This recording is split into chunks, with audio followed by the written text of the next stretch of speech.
lot of the things that people wanted to do from the start. Now they had, the legal right to go ahead and do that. And the reality is, it's sad because we bring so much value to whatever space we are in. And so you have to know that as a society, we are just missing out on that which we bring. And it's something that nobody else can bring that to the table except us. So, yeah.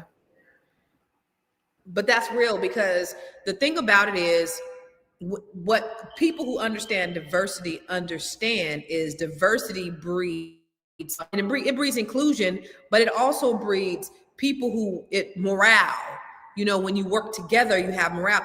There is this thing going around, and this Project 2025, the people from Project 2025 are saying it. You've seen who was at that Cuomo, who actually parroted it, saying diversity is not beneficial. This is what the Republicans are saying, that diversity is actually harmful. How? When you have a country that's built on diversity, we're supposed to be this melting pot. But what's happening is birth of white people are going down. The browning of America is happening, and they are thinking that they're losing their power, and essentially they're doing everything they can to fight to get that power back. But Dr. Felice, let me ask you the same question. Were you surprised? Is anybody in the chat surprised at the numbers? No, not at all. And in fact, one of the things that I've been doing for years when I meet with people, especially with Black and brown people, I always tell them, you should always be looking. You should always be connecting with your purpose and your passion so that you can always have a pivot. And I've always been telling people, you can't get comfortable. You can't drink the Kool-Aid.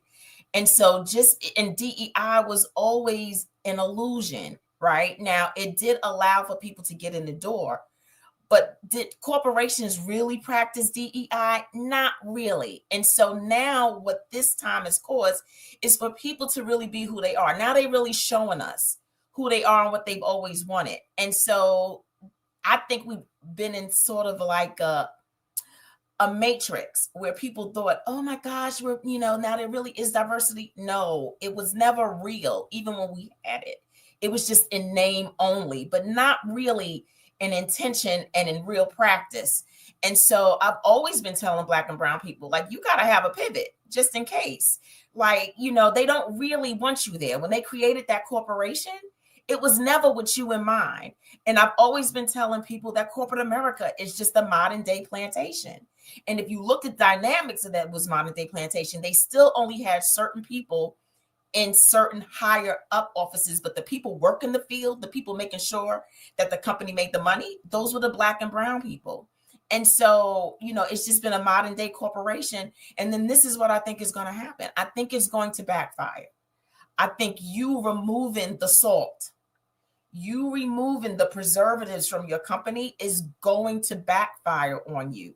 And so, you got to let people kind of make their bed, and they're going to lie in it, which is happening now. You are now lying in your bed and seeing the result of when you continuously oppress people and you make it hard for them to live like human beings have the right to live and show up in this world. I mean, this administration is so fucked up that you think about Donald Trump. You try to get rid of the Mexicans and you getting rid of the brown people. So now our produce is going up. Now all the things, our essentials are going up. Now we can't have basic things because who's going to do the work?